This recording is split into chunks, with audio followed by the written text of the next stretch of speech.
Hello, welcome to एक्सरी motivation. आप सबका बहुत बहुत स्वागत है हमारे इस प्लेटफॉर्म पर। आज की कहानी आपके लिए।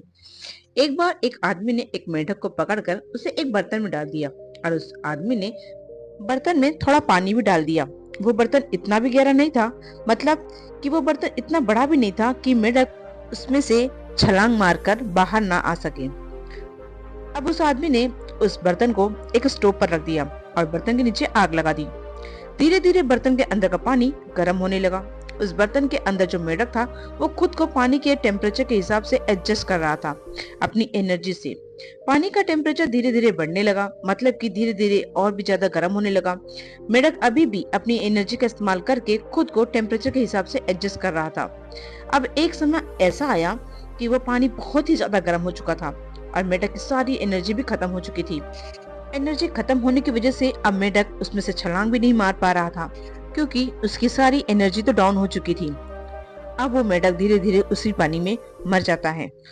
मेंढक चाहता तो शुरुआत में ही उस बर्तन से छलांग मारकर बाहर निकल सकता था, क्योंकि उसके पास तब एक्स्ट्रा एनर्जी थी, क्योंकि वो बर्तन ज्यादा बड़ा भी नहीं था।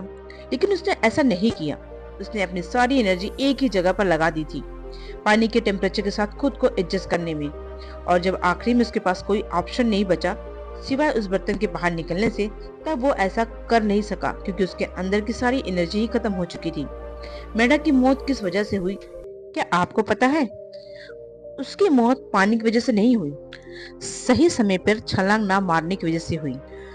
हम अक्सर अच्छे वक्त का इंतजार करते रहते हैं। अच्छा वक्त का इंतजार मत करो, बस छलांग लगा दो, कूद जाओ। सब कुछ सही करने का सोचकर मत कूदो बस, क्योंकि ऐसा सोचोगे तो कभी कभी कूद नहीं पाओगे। और कहते हैं ना, सबसे अच्छा समय तब होता है जब आप बिल्कुल भी तैयार नहीं होते। तब कूदने का असली समय होता है, क्योंकि तैयारी तो कूदने के बाद ही शुरू होती है। अपनी एनर्जी एक ही जगह पर वेस्ट मत करो, बचा कर रखो सही चीजों को वक्त देने के लिए, जिससे आपकी इम्प्रूवमेंट हो। आज के समय में बहुत से लोग अपनी एनर्जी फिजूल चीजों पर लगा देते हैं।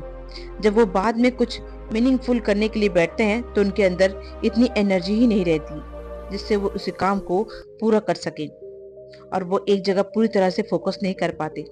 इसीलिए सही समय पर अपनी तैयारी को एक अच्छा मोड़ दें, क्योंकि जब हमें समझ होती है कि अब हमें तैयारी करनी है, हमें अब कुछ बनना है, तब काफी समय हमारा निकल जाता है, तब हमारे पास इतनी एनर्जी नहीं बचती। इसलिए अभी शुरुआत में आप एक यंग हैं और आपके अंदर खूब जोश है, तो उसे अच्छी जगह पे लगाएं। जो भी आप काम कर रहे हैं उसे पूरा फोकस करके करें। चलिए मिलते हैं अगली प्रेरणादायक कहानी के साथ। तब तक निरंतर पढ़ते रहें, अभ्यास करते रहें। नमस्कार।